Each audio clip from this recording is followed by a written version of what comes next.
Ya, selamat malam Bapak Ibu dan Saudara sekalian. Untuk yang jemaat lama, tentunya sudah kenal ya, karena saya tahun lalu sering kesini. Tahun ini saya terakhir kesini itu bulan Maret ya, bulan Maret. Ketika itu kita sharing tentang Life is Christ. Sebelumnya kita ada tahun baru bersama, saya tahun baru bersama di sini. Ya, sesudah bulan Maret saya memang tidak sempat kesini lagi karena masuk blok saya di kampus. Saya guru, blok saya itu memang di April, Mei, Juni, jadi saya nggak bisa kesini. Sesudah itu ada perjalanan dengan Bapak Rohani, dengan Bapak Yosef Latu Perisak ke beberapa negara, dan akhirnya baru sempat kesini malam ini, hari ini. Saya senang sekali ada banyak wajah baru yang sebelumnya saya memang belum pernah ketemu, dan saya bersyukur pekerjaan Tuhan luar biasa di GESIM Bali ini. Dan kita masih dalam tema besar, Jesus is an irreplaceable person. Itu tema besar kita sepanjang tahun ini.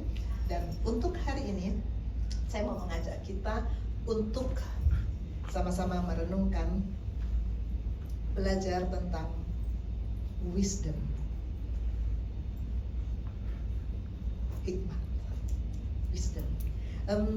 Ketika saya dalam perjalanan dengan Bapak Rohani di beberapa negara di Eropa, setiap hari Minggu selalu kita ada ibadah. Walaupun kita kelompok kecil saja di pindah-pindah negara, selalu ada ibadah. Dan salah satu sharing ketika itu adalah tentang wisdom. Dan saya melihat ini sesuatu yang memberkati saya sekali. Karena itu saya sangat rindu untuk juga menyampaikan kepada kita semua agar kita juga sama-sama bisa punya wisdom. Karena wisdom itulah yang akhirnya membuat kita bisa menjadi berkat dan memuliakan Tuhan. Oke, kita ulangi bersama nats pembimbing yang tadi sudah kita baca. Saya selalu ajak kita membaca firman dengan berdiri. Kita berdiri, kita hormati firman, kita perkatakan bersama-sama. Amsal 8 ayat 12, 1, 2, 3. Aku hikmat, tinggal bersama-sama dengan kecerdasan, dan aku mendapat pengetahuan dan kebijaksanaan. Amin. Silakan duduk Bapak Ibu Saudara sekalian. Aku hikmat, tinggal bersama-sama dengan kecerdasan, dan aku mendapat pengetahuan dan kebijaksanaan. Kita lihat di sini ada satu paket ternyata antara hikmat, kebijaksanaan, dan pengetahuan, kecerdasan. Ternyata satu paket. Jadi Bapak Rohani sering bilang gini, anak Tuhan tuh nggak mungkin bodoh. Karena satu paket antara hikmat, kebijaksanaan, pengetahuan, dan itu melekat pada pribadi Yesus. Nanti kita akan lihat bersama. Oke, kita akan masuk pada what. Saya selalu senang kalau menyampaikan sesuatu dengan sistematika what, why, how, supaya kita bisa lebih fokus dan lebih menangkap esensinya. Apa yang dimaksud dengan hikmat? Hikmat kalau saya ketik di Google Translate akan keluar kata terjemahannya kebijaksanaan. Jadi memang tadi sudah saya katakan, firman mengatakan satu paket loh antara hikmat, kebijaksanaan, dan kecerdasan dan pengetahuan ya. Sumber hikmat menurut Alkitab, ternyata hikmat itu bukan cuma satu hikmat dari Allah saja. Ternyata ada hikmat lain. Ada hikmat from above, ada wisdom from below. Ada hikmat dari atas, ada hikmat dari bawah. Kalau kita bicara hikmat dalam sepanjang sharing ini, memang yang saya maksudkan adalah hikmat yang dari atas. Tapi kita juga perlu tahu bahwa ada loh hikmat dari bawah.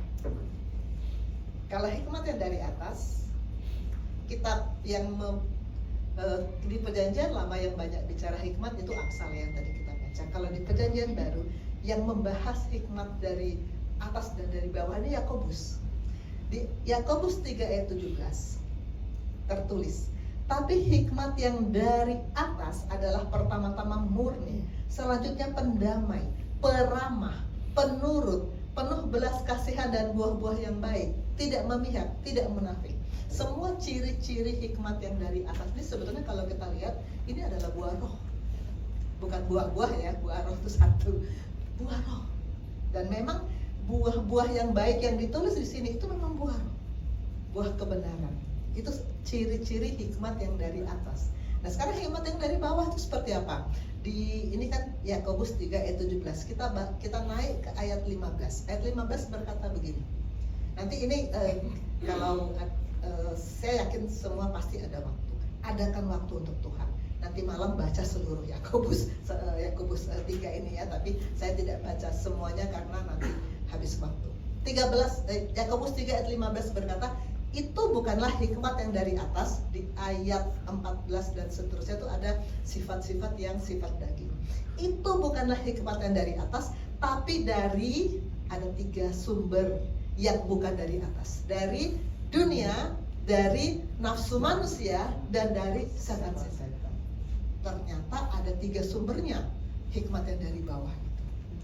Yang dari dunia contohnya apa? Saya ini kan guru, jadi setiap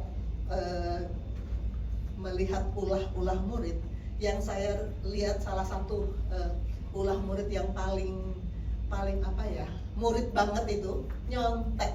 Yang masih murid di sini siapa pernah nyontek kan? Rasanya kalau ada murid yang bilang saya nggak pernah nyontek, nyontek. Siapa yang ngajarin nyontek? Dunia. Lah, satu kelas semuanya nyontek, teman sebelah ngasih sodorin, sedangkan dia sendiri juga susah jawabnya, nyontek lah. Dulu waktu saya masih sekolah dokter umum, jadi S1 ya. Saya ingat waktu itu sedang kepaniteraan anestesi. Anestesi itu ilmu bius-biusan. Lalu kita mau ujian akhir di anestesi itu. Sehari sebelum ujian, soal beredar loh. Kita dibagi soal yang besok ujian keluar. Gratis, gak disuruh bayar. Gampang banget ya, hikmat dunia mengajarin kita. Tapi ketika itu saya nggak mau terima. Saya bilang, pertama itu dosa. Saya tahu itu dosa. Nyontek itu dosa. Kedua, untuk apa saya nyontek kalau ujian itu tujuannya untuk mengetahui saya sudah tahu apa enggak? Untuk apa saya nyontek? Bohongin diri sendiri kan? Dan saya sungguh-sungguh belajar. Teman-teman saya sungguh-sungguh nyontek. Banyak yang dapat 100 di situ karena mereka nyontek.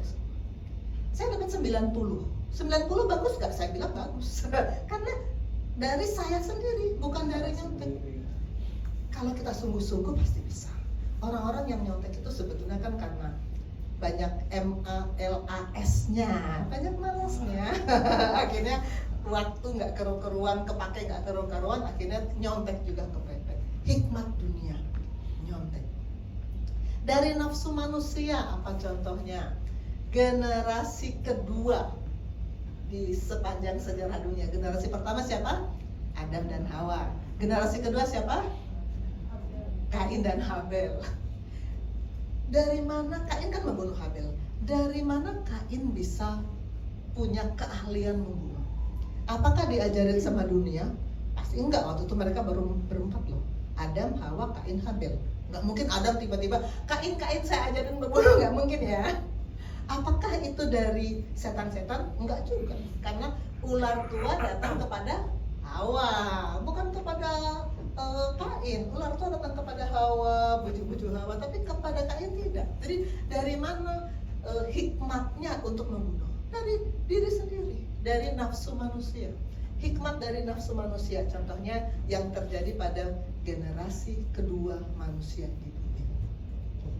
Nggak pernah diajarin membunuh kan? Tapi bisa sendiri. Begitu Bapak Rohani sering cerita, bayi baru lahir pasti kita nggak pernah ajarin yang jelek-jelek. Tiba-tiba sesudah dia bisa ngomong, dia bisa memaki loh. Ngikut-ikutan, dengar-dengar, ikut-ikutan, bisa sendiri. Anak kecil nggak pernah diajarin mencuri, tiba-tiba dia bisa mencuri. Dari mana? Hikmat dari dunia pasti. Lihat bisa dari diri sendiri, bisa juga lihat dari temannya. Sedangkan hikmat yang dari setan-setan, contohnya yang paling gampang sih kejadian pada manusia generasi pertama. Iblis datang dalam wujud ular tua, datang kepada Hawa. Sebetulnya waktu itu ya, kalau Hawa itu lihat iblis datang berwujud ular, dia langsung usir dalam nama Allah. Pasti selesai, iblis pergi. dan sejarah manusia pasti berubah dari apa yang sudah terjadi selama ini. Tapi Hawa melayani lo, iblis ngajak ngobrol, disambut lo sama Hawa. Iblis bilang, Hawa, kan Allah sudah bilang semua buah-buahan, pohon-pohon kamu gak boleh makan kan? Itu aja iblis sudah balik-balik ya. Hawa nyaut lagi. Oh, kami gak boleh raba, ditambah-tambah lagi sama Hawa. Jadi memang cocok ternyata Hawa sama iblis. Kok jadilah setan-setan mengajari manusia dan akhirnya terjadilah kejatuhan manusia. Itu semua hikmat dari bawah. Hikmat dari bawah. Sedangkan hikmat yang dari atas, kita lihat ya di Yakobus 3:17-18, kita lihat lebih dalam lagi hikmat yang dari atas. Tadi sudah kita baca, hikmat yang dari atas adalah pertama-tama murni, pendamai, peramah, penurut. Kita coba cek sifat-sifat kita, apakah kita pakai hikmat yang dari atas. Penuh belas kasihan dan buah-buah yang baik. Apa sih yang dimaksud dengan buah-buah yang baik? Dijelaskan di 18 berkata buah yang terdiri dari kebenaran. Kebenaran. Apa sih kebenaran? Kebenaran itu relatif loh. Kalau orang A bilang yang benar ke kanan, orang B bisa bilang yang benar ke kiri. Tergantung, lihatnya dari sisi sebelah mana. Itu kebenaran dunia. Tapi kebenaran yang kita pelajari, menurut saya sih, ayat yang mendefinisikan kebenaran di firman di Alkitab itu sudah sangat sering diucapkan. Saya kira pada hafal semua. Saya kira. Di mana dia? Yohanes 17 ayat 17. Firman-Mu adalah kebenaran. Ini sering sekali diucapkan oleh tim gembala setiap kali khotbah. Firman-Mu adalah kebenaran. Definisi dari kebenaran adalah firman. Tolok ukur kebenaran adalah firman. Kalau kita mau tahu benar apa salah, lihat firman. Firman bilang apa, itu yang benar. Kadang-kadang orang bilang, terlalu ideal, terlalu berat, udah gak cocok dengan zaman sekarang. Bapak Rohani bilang, kalau kita menganggap firman itu terlalu tinggi, terlalu berat, sebetulnya kita yang terlalu jatuh terlalu dalam, sehingga kita merasa terlalu berat. Salah satu firman yang kata orang berat itu khotbah di bukit, ada katanya begini, kasihilah musuhmu. Itu berat banget kan, kasihilah musuhmu. Itu salah satu perintah Tuhan dalam khotbah di bukit. Berat banget. Banyak orang yang nggak setuju, banyak orang yang bilang sama saya, enggak, kalau itu saya nggak setuju, musuh itu harus dihajar. Tapi itu perintah, itu standar kebenaran. Kita harus turut standar kebenaran kalau mau punya hikmat yang dari atas. Buah yang terdiri dari kebenaran ditaburkan dalam damai untuk mereka yang mengadakan damai. Kalau kita mengikuti standar kebenaran, kita pasti akan hidup dalam damai. Sekarang kita, jadi standar kita Alkitab, firman yang tertulis. Bukan omongan pendeta loh. Pendeta nggak selalu, kalau di Gesim saya yakin pasti kita bicara firman. Tapi pendeta di gereja lain, saya kan sering diskusi dengan murid-murid saya di gereja kamu sebelum ini, apakah pendeta selalu membahas firman? Ternyata nggak selalu. Tidak selalu. Yang suka dibahas pengalaman, yang suka dibahas motivasi hidup. Ya, makanya selalu jadikan firman sebagai standar kebenaran, supaya kita bisa jadikan firman standar kebenaran. Maka tiap-tiap hari harus ada firman yang datang, firman yang tertulis. Tiap hari baca Alkitab, renungkan, perkatakan, deklarasikan, dan lakukan. Itu wajib kita lakukan supaya kita bisa hidup dalam kebenaran Tuhan. Tadi saya katakan hikmat itu ada yang from above, ada yang from below. Yang dari below, yang dari bawah, itu kalau kata Bapak Rohani waktu itu ngajarin kami, ciri khasnya adalah bohong. bohong. Siapa yang masih merencanakan akan bohong? Kapan terakhir kita bohong? Jadikan yang terakhir itu benar-benar terakhir. Jangan pernah bohong lagi. Karena apa? Ciri khas hikmat dari bawah itu bohong. Tuhan Yesus bilang begini sama sekelompok orang Farisi yang ketika itu sedang berusaha mencari-cari kesalahan dia. Yesus bilang begini, iblislah yang menjadi bapamu. Dalam Yohanes 8 ayat 44. Iblislah yang menjadi bapamu, dan kamu ingin melakukan keinginan bapamu. Ia adalah pembunuh manusia sejak semula dan tidak hidup dalam kebenaran, sebab di dalam dia tidak ada kebenaran. Iblis tidak pernah punya kebenaran. Jadi kalau kita mulai membiasakan diri untuk bohong demi kebaikan, bohong putih, hati-hati, iblis yang jadi bapak kita. Coba tanya sama kanan kiri, bapakmu siapa? Bapakmu siapa? Allah Bapa, Allah iblis. Jangan sekali-kali kita melanjutkan lagi kebiasaan untuk berbohong walaupun demi kebaikan. Bapak ada di rumah, bapaknya bilang gak ada. Itu sudah. Kalau Pinocchio tiap kali bohong hidungnya tambah panjang ya. Hidung panjang beda sama hidung mancung. Kalau hidung mancung mah bagus, kalau hidung panjang ya kayak Pinocchio. Bagaimana supaya kita tidak tergoda tipu muslihat iblis untuk melakukan segala hikmat yang dari bawah. Efesus 6 ayat 11 berkata, kenakan seluruh perlengkapan senjata Allah supaya kamu bisa bertahan melawan tipu muslihat iblis. Iblis itu selalu menipu, selalu. Bapak Rohani bilang iblis itu sudah dilucuti senjatanya ketika Tuhan Yesus mati dan bangkit. Senjata iblis sudah dilucuti. Iblis itu gak punya senjata lagi. Dia gak bisa nembak kita, dia gak bisa marah kita. Tapi dia selalu menipu. Senjatanya itu tipu. Tipu sana, tipu sini. Dan berhasil apa enggak? Oh, sangat banyak yang berhasil. Dia berhasil menipu banyak murid-murid saya bilang gini, kamu itu kan mahasiswa kedokteran, sibuk banget loh kamu. Kamu gak akan punya waktu untuk baca Alkitab. Gak akan punya waktu. Oh, banyak mahasiswa saya sebelum pelayanan pribadi dengan saya, begitu hidupnya gak pernah baca Alkitab, jarang ke gereja. Karena iblis bilang, kamu gak akan sanggup, kamu gak akan punya waktu untuk itu. Oh, tugas sebagai mahasiswa kedokteran kan banyak sekali. Fokus sama cita-citamu. Jangan kasih waktu untuk baca firman. Itu tipu iblis, tipu muslihat iblis.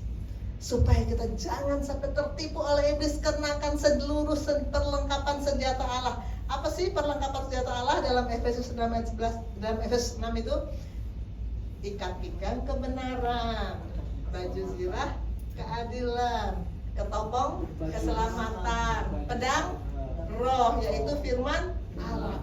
Pedang roh yaitu firman Allah harus selalu kita pegang. Karena musuh kita itu iblis, nggak main-main.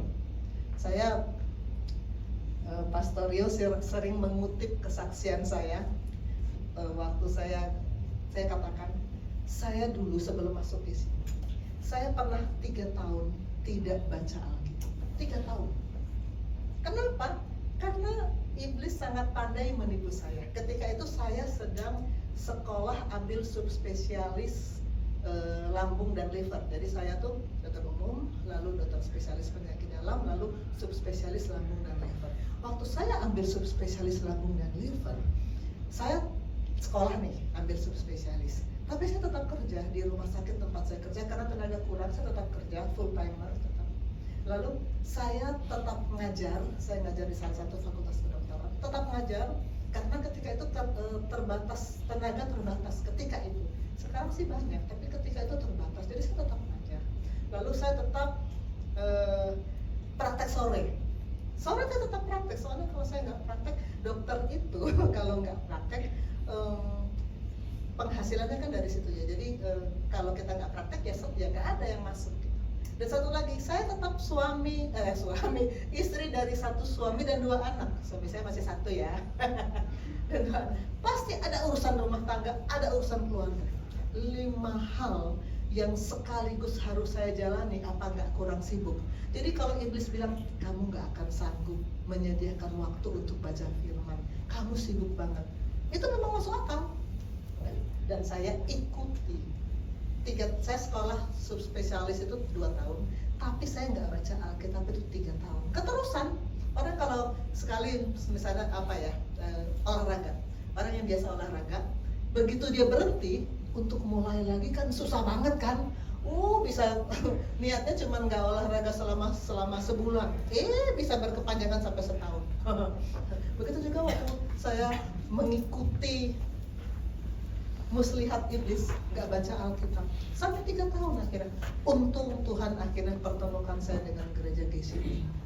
Saya direposisi, saya dimuridkan, dan saya sekarang bisa melihat kebenaran-kebenaran Tuhan yang sebenarnya. Dan saya mau katakan bahwa luar biasa buruknya hidup kita kalau kita tidak terima firman tiap-tiap hari. Orang lihat mungkin sepertinya saya seperti baik-baik saja, saya tetap dokter internis senior, tetap guru, biasa-biasa saja, tapi mereka tidak tahu yang betul-betul saya alami. Iblis habis mengacaukan hidup saya ketika saya tidak terhubung dengan surga. Pastikan kita terhubung dengan surga dan mendapatkan hikmat yang dari atas, agar kita bisa melawan tipu muslihat iblis dengan perlengkapan senjata Allah. Tadi saya katakan wisdom, prudence, hikmat, kebijaksanaan, dan knowledge, pengetahuan, kepandaian, satu paket. Bisa nggak kalau cuman kepandaian saja? Bisa nggak orang pandai aja tapi nggak berhikmat, nggak bijaksana? Bisa. Saya punya murid, saya pernah beberapa kali punya murid. Saya tuh sudah ngajar selama 24 tahun. Jadi semua tipe murid saya sudah tahu lah. Gaya-gaya murid, ada yang memang baik, ada yang memang pintar, tapi ada juga yang pintar tapi tidak berhikmat. Licik lebih tepatnya. Murid-murid yang pintar doang tapi nggak berhikmat itu biasanya punya sifat-sifat tambahan. Dia juga pintar menghilang. Tiba-tiba pas lagi kumpul begini kan, saya lagi ajar, si itu kemana? Teman-teman kan selalu berusaha untuk melindungi sesama teman kan, jadi teman-temannya nggak berani untuk bilang sebenarnya dia kemana. Tapi saya sudah tahu lah, dari modelnya kan saya sudah tahu, ini tukang hilang nih. Pintar cari alasan. Orang kalau pintar doang tapi tidak punya hikmat, paling pintar cari alasan. Pintar punya dengan hikmat dunia. Hikmat dunia membuat orang pintar cari alasan. Pastor Leo selalu bilang orang yang pintar cari alasan sebenarnya orang yang nggak bisa bikin apa-apa. Karena dia nggak bisa bikin apa-apa, maka selalu cari alasan terus supaya dia tetap dibenarkan. Itu semua hikmat dunia. Pengetahuan dengan hikmat dunia akan bikin orang seperti ini. Plagiat. Saya pernah punya beberapa kali saya punya murid, kan saya selalu memberi tugas murid untuk bikin karya ilmiah, bikin case report. Nah, terus suatu ketika saya lagi koreksi, saya mau bikin nilai akhir. Ini anak ini case reportnya kok bagus, tapi setahu saya anak ini nggak kayak begini. Gaya bahasanya nggak begini, logikanya nggak sebagus ini. Justru saya curiga, jangan-jangan ini plagiat. Lalu saya bongkar hasil karya murid yang lama-lama. Ini angkatan 11, saya bongkar dari 10, 9, 8, saya bongkar betulan. Dan yang saya bongkar yang pintar-pintar, kalau yang bodoh kan nggak mungkin dicontoh kan. Ternyata dapat di angkatan 3, persis sama. Ya, saya langsung kirim sama yang plagiat itu, kamu nyontek dari sini kan, nggak bisa ngel lagi, emang benar sama persis. Hanya pintar tapi tidak punya hikmat akan bikin orang-orang jadi seperti ini. Ini baru di tingkat pendidikan, hanya di satu kampus. Di tingkat dunia ada yang seperti ini loh. Saya ketik di Google, siapa orang yang jenius tapi jahat. Itu tulisan itu ketika saya di Google, keluarlah ini. Ini kan orang-orang hebat, orang-orang pintar, orang-orang hebat, tapi kan mencatat sejarah kelam. Siapa yang tidak kenal dengan Hitler, tokoh perang dunia kedua? Siapa yang nggak kenal Stalin, Mussolini, Mao Zedong, Rasputin.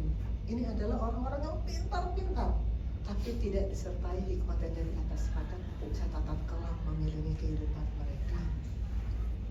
Hikmat harus satu paket dengan prudence dan knowledge.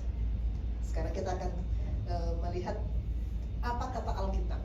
Siapa tokoh yang Alkitab ceritakan yang menggunakan wisdom from above? Banyak pasti, tapi yang saya mau ajukan di sini hanya 3 saja, yaitu pertama Yusuf, kedua Musa, dan ketiga Salomo. Kita bahas Yusuf dulu ya. Yusuf itu adalah anaknya siapa? Yang guru sekolah minggu pasti tahu. Yusuf itu anaknya siapa? Siapa ya bapaknya Yusuf? Yusuf itu kalau bahasa Ambonnya Yosef. Yang pasti Yusuf ini bukan Ratu Teresa ya. Yusuf itu anaknya Yakub. Pintar semua. Sekolah minggu pasti jago-jago nih. Anaknya Yakub. Dia anak kesayangan. Maka saudara-saudaranya iri. Lalu dia dijual, dilempar ke sumur dulu kan. Lalu dijual, dibawa sama pedagang Ismail, lalu akhirnya dijual di Mesir menjadi budak. Bayangkan bagaimana Yusuf di Mesir sendirian, gak punya siapa-siapa. Dia masih sangat muda dan dia bukan sarjana, gak bisa apa-apa, budak. Luar biasa, hidup yang gak nyaman kan. Tetapi Alkitab mencatat apa? Di Kejadian 39 ayat 2. Tetapi Tuhan menyertai Yusuf sehingga ia menjadi seorang yang selalu berhasil dalam pekerjaannya. Maka tinggallah ia di rumah tuannya. Ketika itu tuannya namanya Potifar, orang Mesir itu. Tuhan menyertai Yusuf sehingga ia menjadi seorang yang berhasil. Walaupun budak, tapi dia berhasil karena Tuhan menyertai. Sesudah itu dari rumah Potifar dia difitnah, lalu dia dipenjara kan, masuk di penjara yang bawah tanah 2 tahun kalau nggak salah dia di situ. Tetapi di penjara itu pun Kejadian 39 ayat 21 berkata, tetapi Tuhan menyertai Yusuf dan melimpahkan kasih setia kepadanya dan membuat Yusuf kesayangan bagi kepala penjara itu. Luar biasa kalau Tuhan menyertai. Tuhan menyertai Yusuf di tempat Potifar kesayangan, di penjara juga kesayangan, dan akhirnya Kejadian 41 ini adalah kejadian yang mengubah hidup Yusuf. Tuhan Allah punya skenario yang luar biasa. Tiba-tiba Firaun mimpi kan, 7 lembu kurus, 7 lembu gemuk, semua saya kira masih ingat ya. Lembu kurus memakan lembu gemuk. Lalu Firaun gelisah, apa arti mimpi ini? Gak ada yang bisa. Lalu juru minuman bilang gini, ada di penjara bawah tanah yang bisa mengartikan mimpi, namanya Yusuf. Dipanggillah Yusuf. Dengan hikmat yang dari Tuhan, dia bisa menceritakan arti mimpi Firaun. Maka Firaun bilang apa? Di Kejadian 41 ayat 39. Kata Firaun kepada Yusuf, oleh karena Allah telah memberitahukan semuanya ini kepadamu, tidak ada orang yang demikian berakal budi dan bijaksana seperti engkau. Engkaulah yang menjadi kuasa atas istanaku, kepada perintahmu seluruh rakyatku akan taat. Hanya tahta inilah kelebihanku daripadamu. Firaun menilai Yusuf berakal budi dan bijaksana. Kenapa? Karena dia bersama Tuhan. Allah menyertai Yusuf.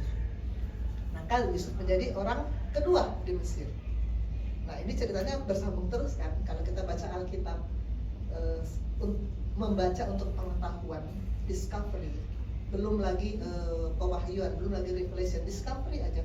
Itu sangat menarik tuh cerita bagaimana perjalanan mulai dari sampai terbentuknya bangsa Israel sampai kemudian pembuangan dan sebagainya.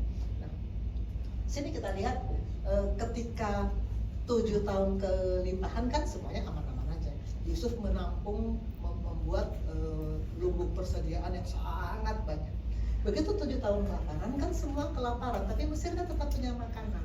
Lalu orang dari luar Mesir kan datang membeli makanan, termasuk ayahnya, saudara-saudaranya. Ada 70 orang dari Hebron ke Mesir, ke Egypt, untuk tadinya sih beli makanan, tapi Begitu Firaun tahu ini ayahnya Yusuf, dia bilang gini, nggak usah pulang lagi, di sini aja tinggal, dikasihlah tanah Goshen untuk orang Israel tinggal di Mesir.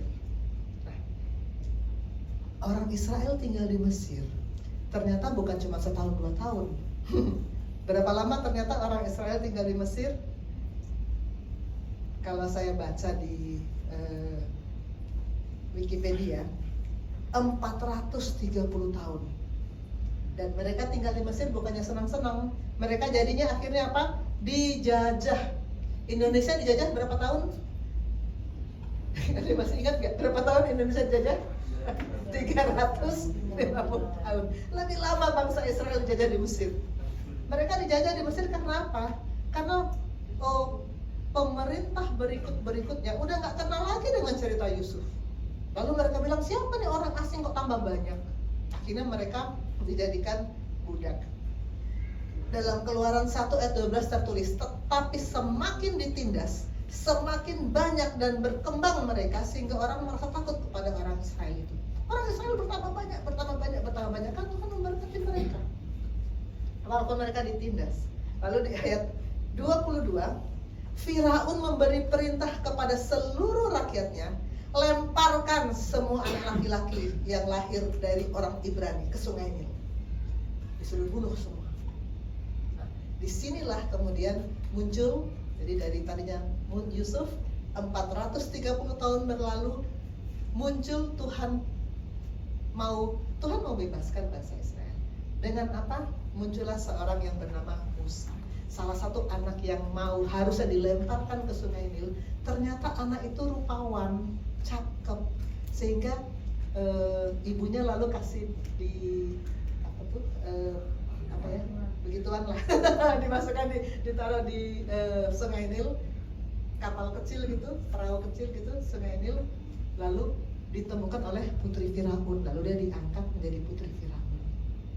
Kita kenal Musa. Secara fisik berkali-kali disebut di Alkitab bayi itu rupawan.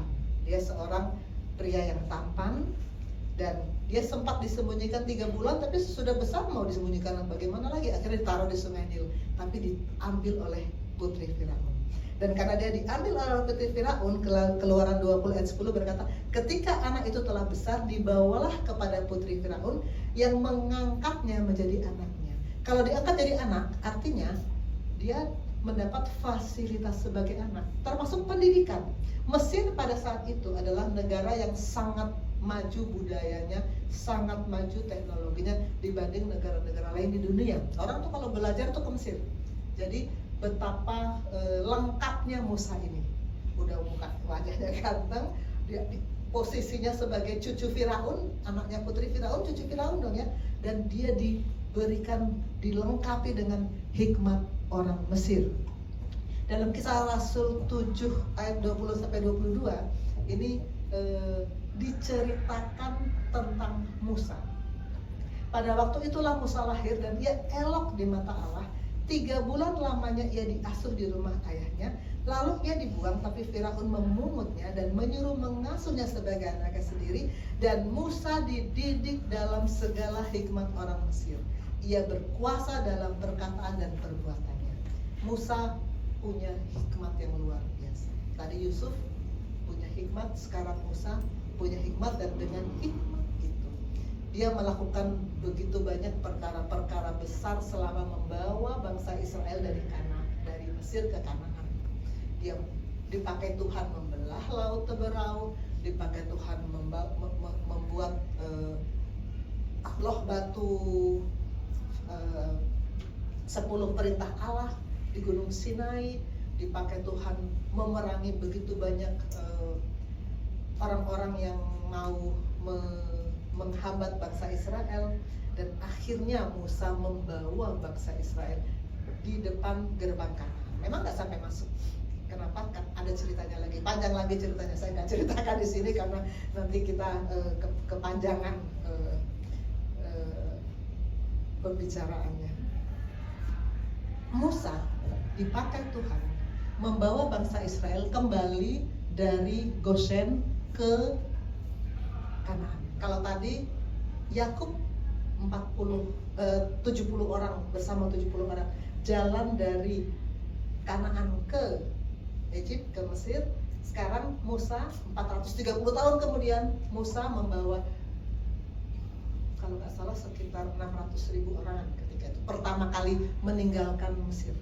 Tapi kemudian tentu akan berganti generasi.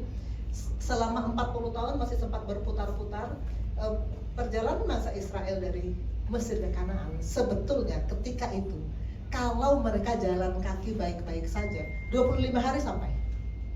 Tapi karena mereka jalan kakinya penuh dengan berbagai, kita tahulah bangsa Israel, tegar tengkuk istilahnya. Akhirnya Tuhan kasih 40 tahun berputar-putar di padang gurun supaya alih generasi. Hanya Yosua dan Kaleb yang tetap masih ada dari generasi pertama itu masuk ke Kanaan. Yang lain semua Tuhan ganti generasi. Nah, mereka kemudian bangsa Israel masuk di tanah Kanaan dan menjadi bangsa yang besar. Itu tadi kita bicara tentang Yusuf, kemudian Musa. Nah, sekarang satu orang lagi, Salomo. Ketika bangsa Israel sudah tinggal di Kanaan, ini nama-nama raja-raja yang memerintah Israel. Saya hanya mau ceritakan raja pertama Saul, raja kedua Daud, raja ketiga Salomo. Inilah Salomo ini terkenal sebagai orang yang paling berhikmat. Tadi nats pembimbing kita dari Salomo kan? Yang aku hikmat tinggal bersama-sama dengan kecerdasan, itu kan Salomo yang tulis. Ada satu kisah yang menarik dari Salomo ini. Di 1 Raja-Raja 3 ayat 5 sampai 14. Di Gibeon Tuhan menampakkan diri kepada Salomo dan dalam mimpi dia berkata begini, mintalah apa yang hendak kuberikan kepadamu. Ini pertanyaan yang sebetulnya kalau Chandra, kalau misalnya ada orang datang bilang sama kamu, Chandra, mintalah apa saja aku akan kasih sama kamu. Apa yang kira-kira kamu minta? Minta Janet, jangan-jangan. Oh itu rahasia bukan sih? Minta apa kamu? Nggak tahu. Maaf nih, misalnya ada orang yang tawarkan, ayo minta apa, apapun aku kasih. Minta apa?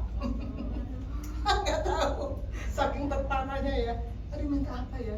Yang pasti sih sebetulnya orang akan minta sesuatu yang sifatnya materi ya. Saya minta uang berapa itu korupsinya sih itu yang Redar berapa sih korupsi yang triliunan tuh berapa? Berapa triliun tuh? Saya minta uang 700 triliun. Bisa kan? Orang dibilang apa aja kau minta dikasih. Salomo bukannya minta itu ya. Kita lihat kelanjutannya. Kita baca saja bersaut-sautan ya supaya nggak ngantuk ya. Mulai dari ayat 6 Bapak Ibu Saudara baca, nanti ayat 7 saya lanjut baca. Silakan ayat 6, 1, 2, 3. Lalu Salomo berkata, engkau yang melakukan kasih yang ayahku, sebab ia hidup di hadapanmu dengan setia, benar dan jujur. Dan engkau telah menjamin kepadanya kasih dengan memberikan kepadanya seseorang seperti pada hari ini. Maka sekarang ya Tuhan Allahku, Engkau yang mengangkat hambamu ini menjadi raja menggantikan Daud ayahku, sekalipun aku masih sangat muda dan belum berpengalaman. Demikianlah hambamu ini berada di tengah-tengah umatmu yang kau pilih, suatu umat yang besar yang tidak terhitung dengan tidak terkira banyaknya.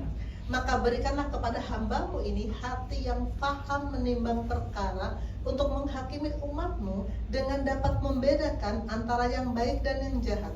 Sebab siapakah yang sanggup menghakimi umatmu yang sangat besar ini? Lalu adalah baik di mata Tuhan bahwa Salomo meminta hal yang demikian. Jadi berfirmanlah Allah kepadanya, oleh karena engkau telah meminta hal yang demikian, tidak meminta umur panjang atau kekayaan atau nyawa musuhmu, melainkan pengertian untuk memutuskan hukum, maka sesungguhnya melakukan sesuai dengan firman, sesungguhnya memberikan kepada dan pengertian, sehingga sebelum kau tidak ada seorang pun seperti engkau, dan sudah engkau katakan menjadi seorang pun seperti engkau. Kalau firman berkata Salomo itu sebelum dia nggak ada yang kayak dia, sesudah dia nggak ada yang kayak dia, berarti udah pasti benar kan firmannya. Jadi Salomo itu memang orang yang paling juara hikmatnya, penuh hikmat, luar biasa. Kalau kita lihat di gambar ini, salah satu cerita di Alkitab yang menggambarkan betapa hebatnya hikmat Salomo adalah ketika ada dua ibu rebutan anak. Semuanya tahu kan ceritanya ya, dua ibu rebutan anak. Salomo mikir-mikir, yang mana yang ibunya? Kalau dari mirip-mirip mukanya sama-sama gak mirip gitu kali ya. Bayi kan susah ya, mirip dengan siapa? Bagaimana cara Salomo memutuskan itu? Itu kita bisa baca nanti dalam 1 Raja-Raja 3, 16-28. Saya nggak ajak baca, nanti buang waktu. Tapi luar biasa kan cara Salomo memutuskan. Salomo bilang apa? Belah aja anak itu. Lalu yang ibunya beneran bilang, jangan. Maka Salomo tahu ini yang ibunya beneran.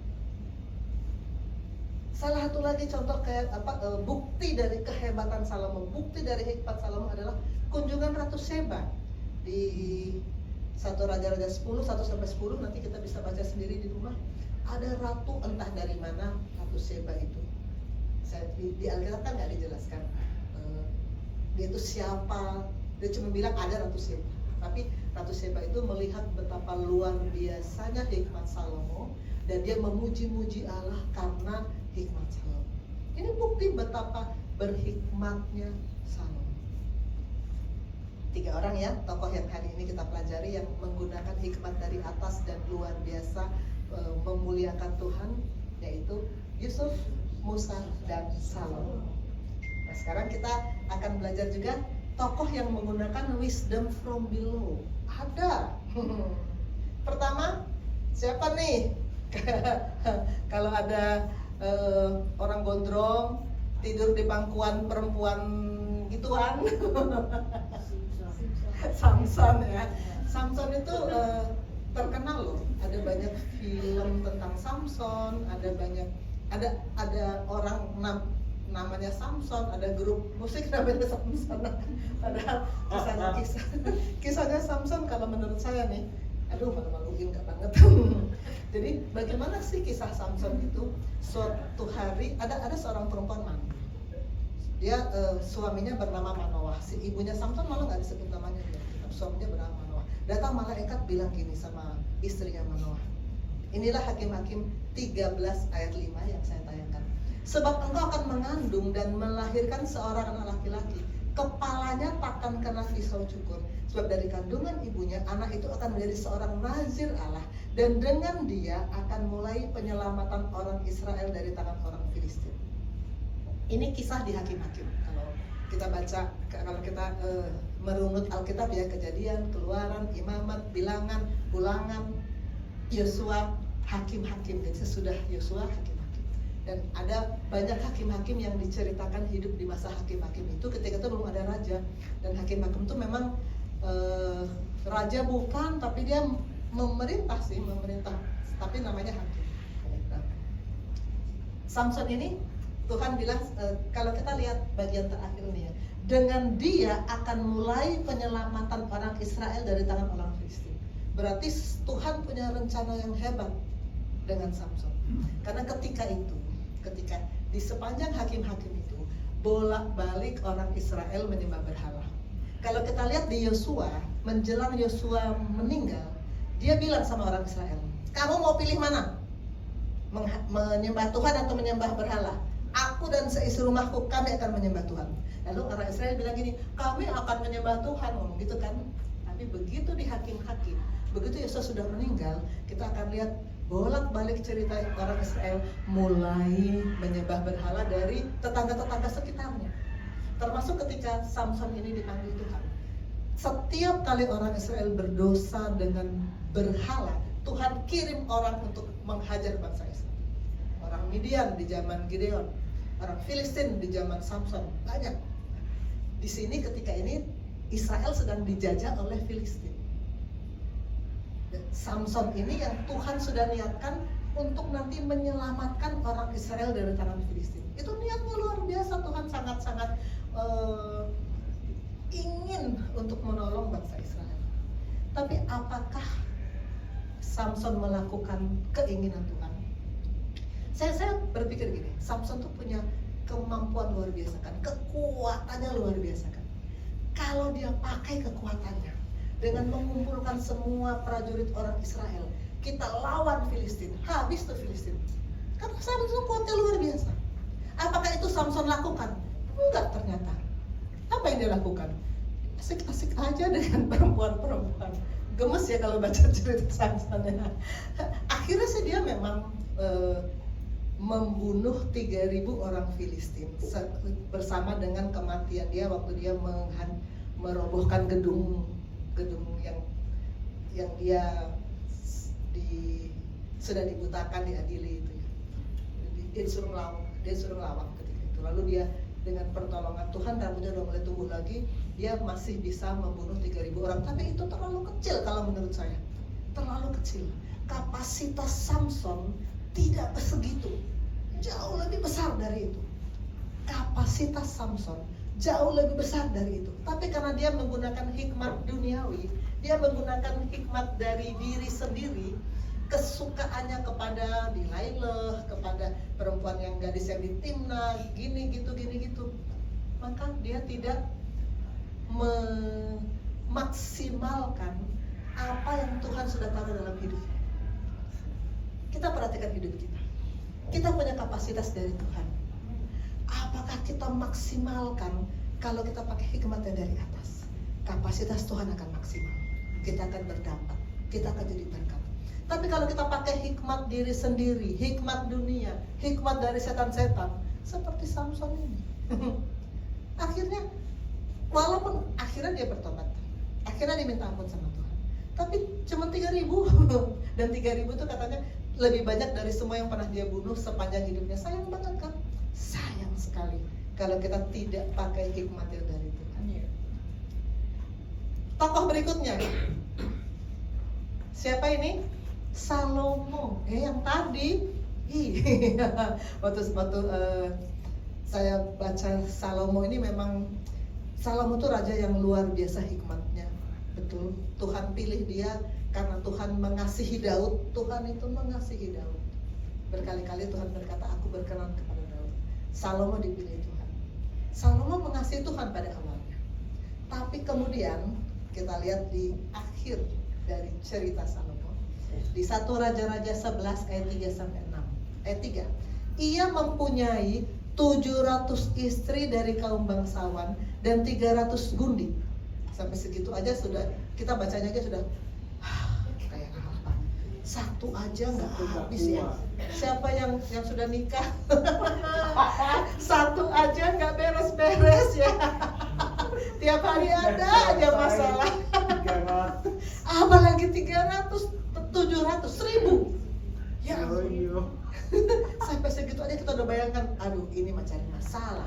Orang yang mulai poliandri, poligami itu kan sebetulnya sudah mulai bikin masalah dalam hidupnya.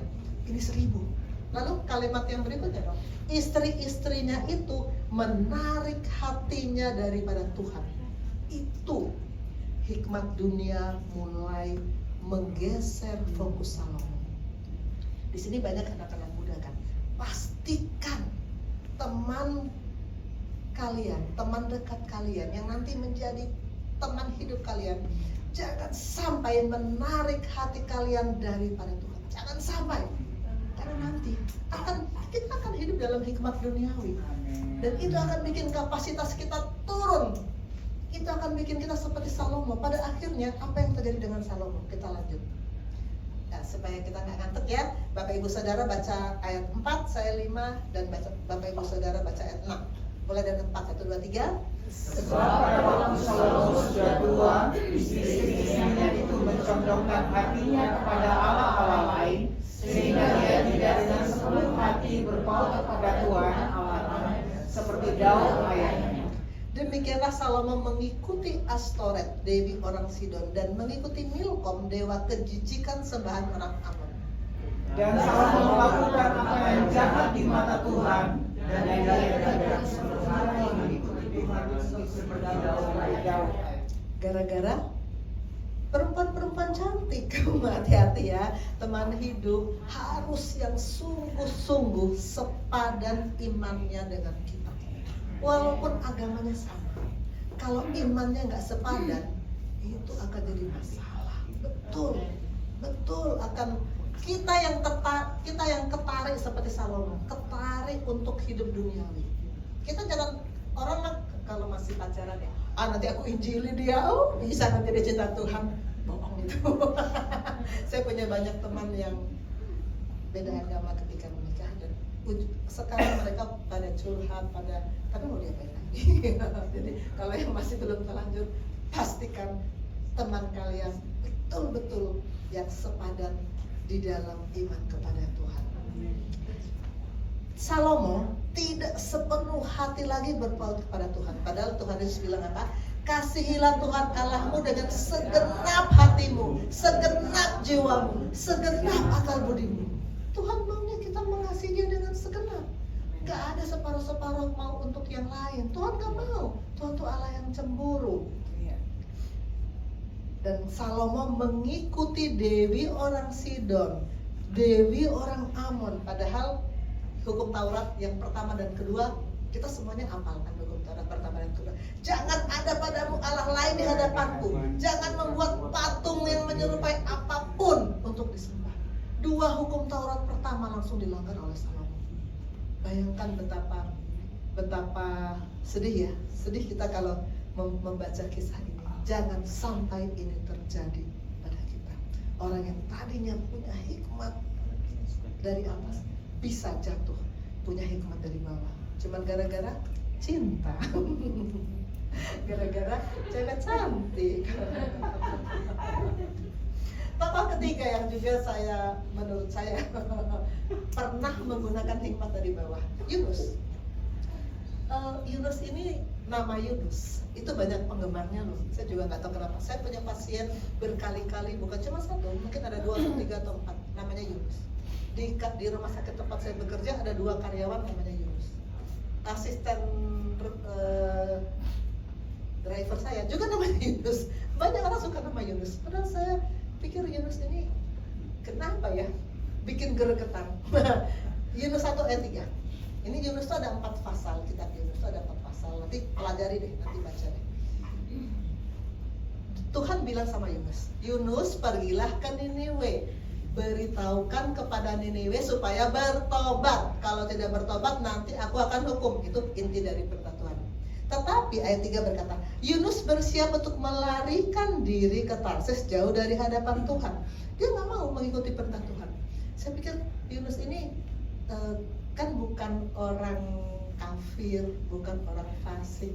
Kok dia tega-teganya bisa melawan perintah Tuhan? Kok dia bisa punya pikiran? Itu kan hikmat. Saya pernah diskusi dengan Bapak Rohani. Kenapa sih Yunus ini nekat-nekatnya? Kata Bapak Rohani, Niniwe itu musuhnya orang Israel. Jadi ada rasa kebangsaan pada Yunus. Kalau Niniwe ini kan musuh orang Israel. Kalau nanti bertobat, nanti selamat. Karena Niniwe itu harusnya dihancurkan, kan dia musuh Israel. Jadi itu Yunus menggunakan hikmat diri sendiri. Sedangkan Tuhan mengasihi semua orang kan. Jadi Yunus mula-mula tidak mau taat, tapi kemudian kita tahu ceritanya ya, dia dimakan ikan, lalu dia dimuntahkan ke Niniwe. Tapi saya salut sama Yunus ini dalam satu hal. Dia tuh ternyata pandai berkhotbah. Karena apa? Begitu dia sampai di Niniwe, dia ngomong, apa yang terjadi? Seluruh penduduk Niniwe bertobat loh. Luar biasa kan? Yunus ini punya karunia untuk berkhotbah luar biasa. Sedangkan kalau kita baca Yesaya, Yeremia, Yehezkiel dan nabi-nabi lainnya. Mereka kan banyak yang dicuekin, bahkan ada yang digebukin, ada yang ditampar, ada yang dipasung.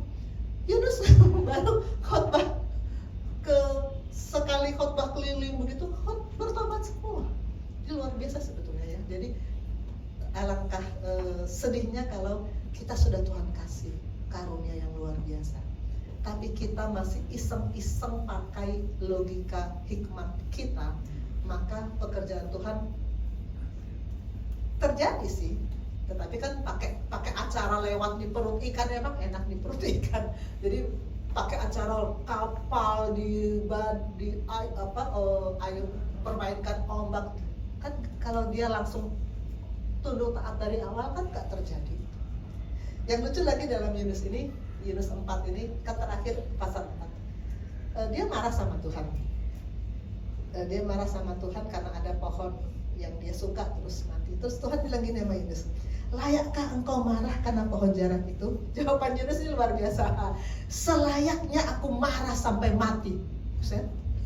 Sama Tuhan ngomong gitu. Tapi di Alkitab nggak dijelaskan kemudian Tuhan jawab apa. Jadi ini saya cuma katakan bahwa hati-hati, jangan pakai hikmat kita, pakai hikmat Tuhan. Jangan sampai kita terjebak untuk emosi lalu memakai hikmat manusia. Tuhan itu Allah kita. Kita harus tunduk taat sama perintah Dia. Jangan pakai pengertian sendiri. Amsal ini Salomo lagi waktu masih benar ya, dia bilang, percayalah kepada Tuhan dengan segenap hatimu dan jangan bersandar pada pengertianmu sendiri. Dia bilang sama di Amsal. Dan Yunus ketika itu dia pakai pengertiannya sendiri. Ini kan musuh kita. Nah, itu pengertian sendiri ya. Jangan pakai pengertian sendiri. Percaya kepada Tuhan dengan segenap hati. Amin. Sekarang kita akan masuk pada apa kata firman tentang hikmat. Saya pertama-tama akan ambil dari Salomo, dari Amsal yang tadi kita baca. Kita akan baca 3 ayat pertama. Kita bersaut-sautan ya, ayat 1 Bapak Ibu, 2 saya 3. Bukankah hikmat berseru-seru dan kepandaian memperdengarkan suaranya? Di atas tempat-tempat yang tinggi berbicara, di tempat jalan-jalan, di sana ia berdiri. Di samping pintu-pintu gerbang di depan kota pada jalan masuk ia berseru dengan nyaring. Di sini hikmat. Hikmat itu bisa berseru, bisa memperdengarkan suara, bisa berdiri, bisa berseru. Jadi hikmat itu berarti bukan benda. Hikmat itu bukan benda. Bapak Rohani mengajarkan kita bahwa kalau di ayat 8 tadi dikatakan aku hikmat. Aku itu pribadi. Jadi hikmat itu menyatu dengan pribadi, dan itulah pribadi Tuhan. Hikmat itu menyatu dengan pribadi, dan itulah pribadi Tuhan. Nanti akan kita lihat di Perjanjian Baru. Saya ambil 2 ayat lagi dari Amsal ini. Ayat 10. Terimalah didikanku lebih dari perak dan pengetahuan lebih dari emas pilihan. Kalau disuruh pilih pengetahuan atau emas, emas kan emas 5 kilo, emas 5 kilo, pengetahuan, pilih mana? Pilih mana? Siapa lagi yang saya hafal ya? Yang lain baru semua soalnya. Cece, yang saya masih hafal. Kalau disuruh pilih emas 5 kilo dan pengetahuan, pilih yang mana?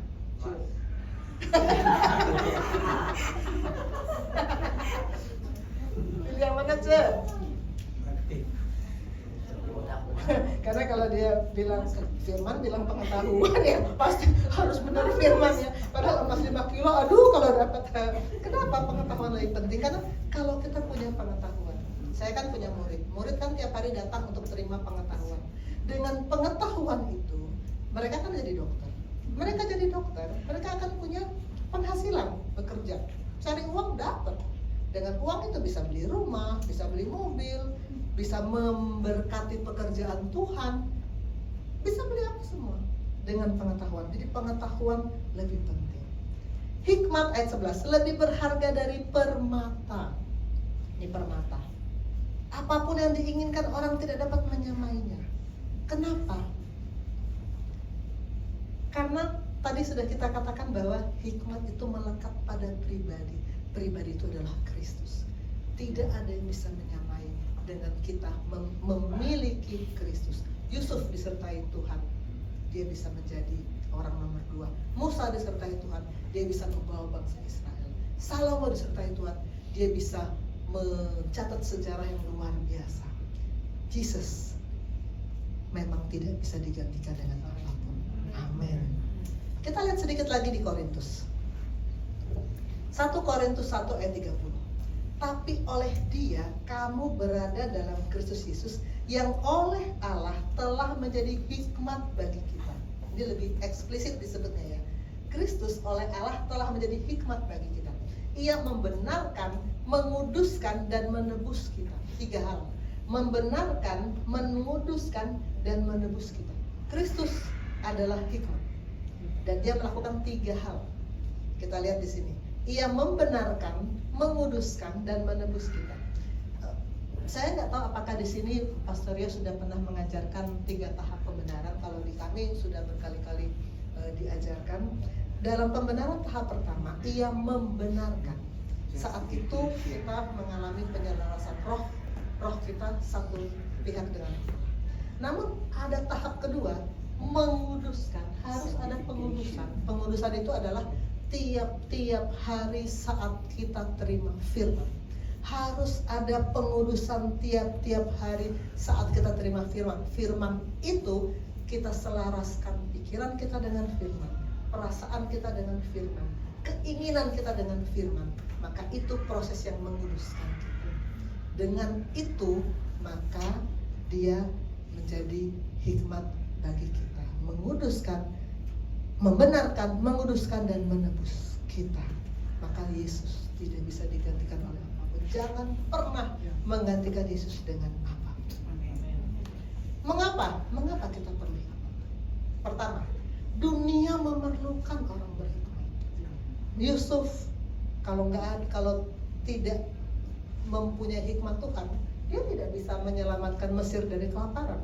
Musa kalau nggak punya hikmat Tuhan, dia tidak bisa membawa bangsa Israel kembali ke Kanaan. Dunia membutuhkan orang berhikmat. Jadilah orang-orang yang berhikmat. Miliki pribadi hikmat itu, Yesus.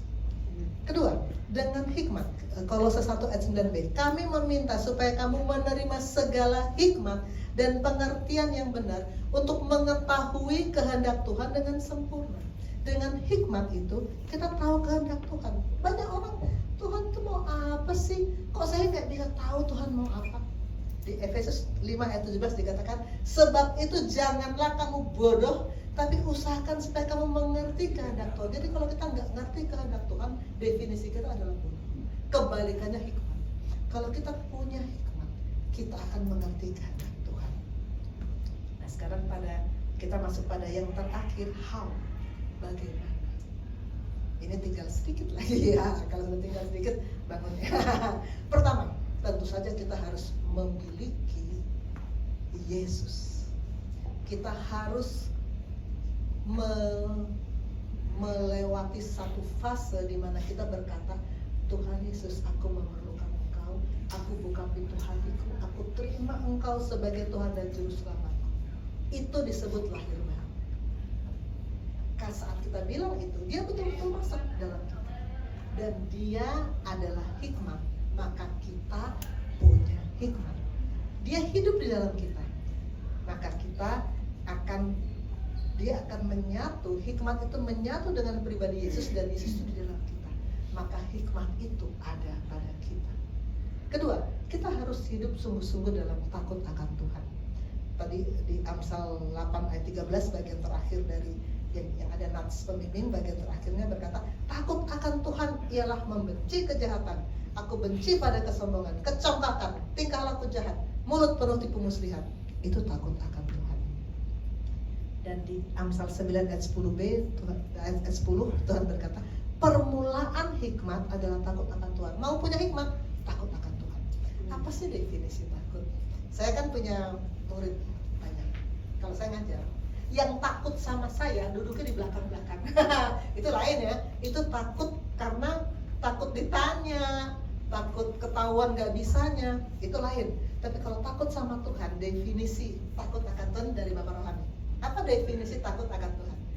Takut akan Tuhan adalah suka apa yang Tuhan suka, benci apa yang Tuhan benci. Itu takut akan Tuhan. Itu permulaan dari hikmat. Kalau kita mulai hidup seperti ini, hikmat itu akan menjadi milik kita. Mengenal yang Maha Kudus adalah pengertian. Jangan lupa bahwa pengertian itu bukan di pikiran tapi di hati. Firman itu adalah konsumsi hati. Kalau kita terima firman, masukkan di hati.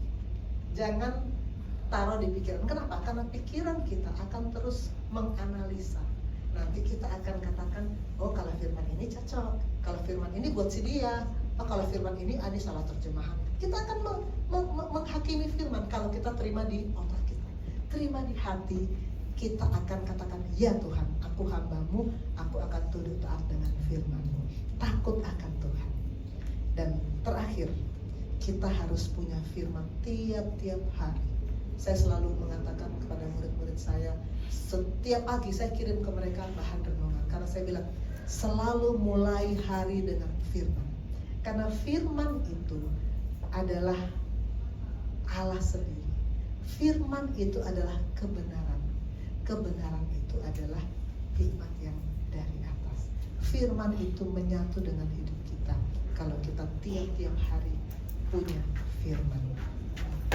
Kesimpulan dari apa yang mau kita dari apa yang kita renungkan sepanjang 1 jam ini. Pertama, kita harus memiliki hikmat yang dari atas. Ada hikmat yang dari bawah, tapi kita harus memiliki hikmat yang dari atas.